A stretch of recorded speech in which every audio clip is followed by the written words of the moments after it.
here in Hudson, Massachusetts.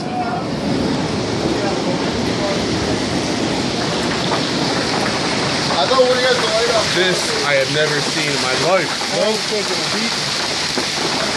Golf ball size tail. It is just coming down here.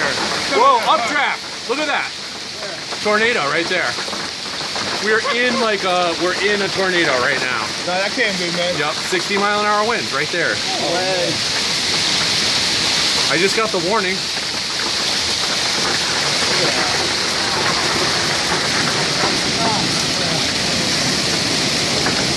Let's go under water.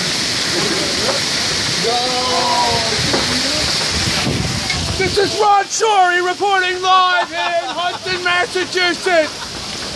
The wind's blowing sideways.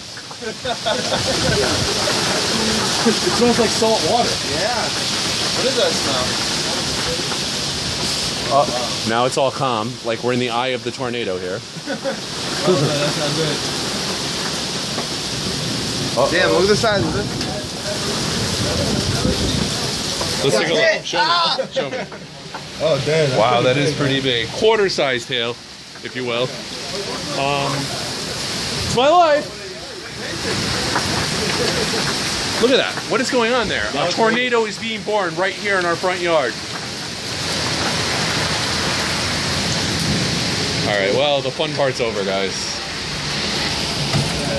It's not 70 degrees up there. Cold front. It's already melted. I'm making a YouTube video. I need 5 more seconds. I think my window is actually broken.